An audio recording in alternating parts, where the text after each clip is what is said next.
आकाशवाणी होती है बेगूसराय में कि तुम जो करते हो वो दूसरों को करने को कहो। ये गुरु का आदेश आ गया।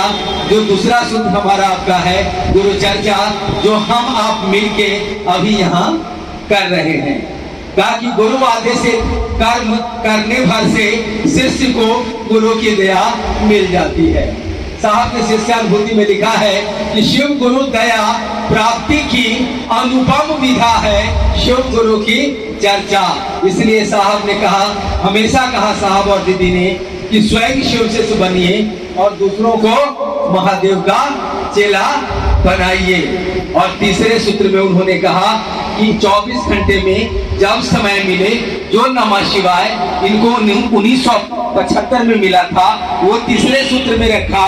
कहा कि गुरु को भावजनित प्रणाम ही स्वीकार है, जो घोषणा कराएगा उसके पास कहां से भाव आएगा। लेकिन तीसरा सूत्र लिख रहा हूं, साहब कहते हैं कि नमः शिवाय से जिसने भी घोषणा कराई है और वह शिव को प्रणाम निवेदित करेगा, वह अपने प्रारब्ध जनित कष्टों से तत्क्षण छुटकारा पाएगा, क्योंकि उस मंत्र के दाता तो शिव हैं और प्रदाता कौन है?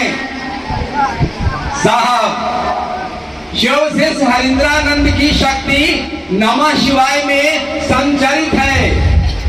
शिव गुरु का आदेश किसको आया? साहब को आया। साहब की शक्ति उसमें निहित है।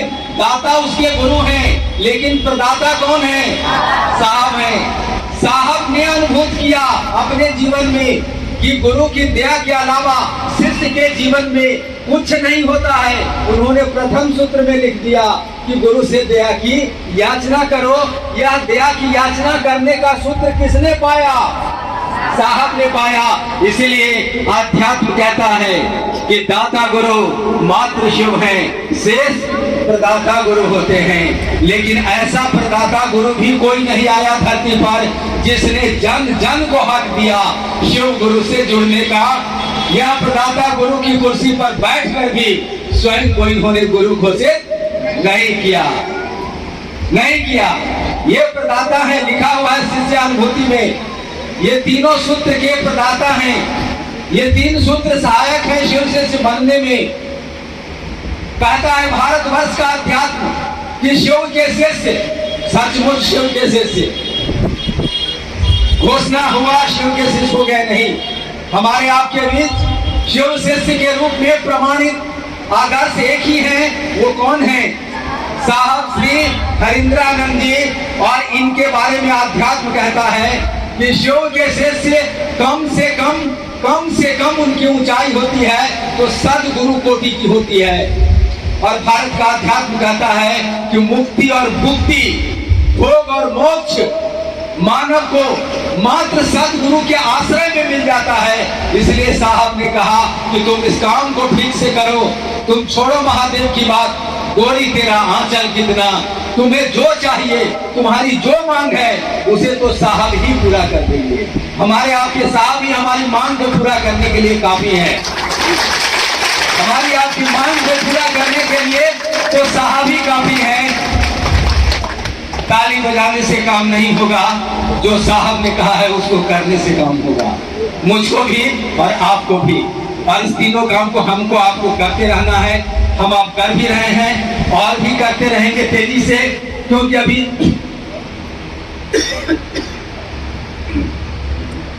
अभी हमारे आपके हिस्से में बहुत काम बाकी है।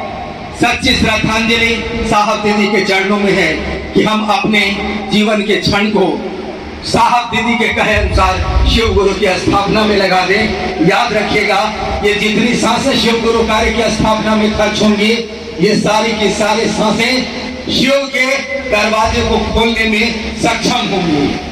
साहब दीदी हमारे आपके लिए शिव का गुरुकुल खोल दिया, शिव का दरवाजा खोल दिया। कोई वर्षना नहीं, कोई शर्त नहीं, कोई नियम नहीं, कोई कानून नहीं, कोई जाति धर्म का भेद नहीं। जो भी है, जैसे भी है, जिस भी अवस्था में है, वो शिव को अपना गुरु बना सकता है। साहब ने कहा कि पवित्र हो तो ठीक, अपवित्र हो तो ठीक। गुरु शिष्य के विचार के तल पे नहीं उतरते हैं। गुरु के कुविचार के तल पे भी उतरते हैं। इसलिए कहा साहब ने कि तुमको संशय है, अविश्वास है, कोई बात नहीं है, शिव बुरे लगते हैं, कोई बात नहीं है। साहब ने कहा कि मैं भी बुरा लगता हूँ, कोई बात नहीं है, लेकिन मेरी बातों पर भरोसा जरूर करना। जो कहा है साहब ने उस पर भरोसा जरूर मुझको और आपको करना है। इन्हीं शब्दों के साथ आज की शाम हम आपसे विदा लेना चाहेंगे, इस वादा के साथ कि इस काम को हम आप और तेजी से और तेजी से और तेजी से करेंगे। क्या वादा है? हम करेंगे।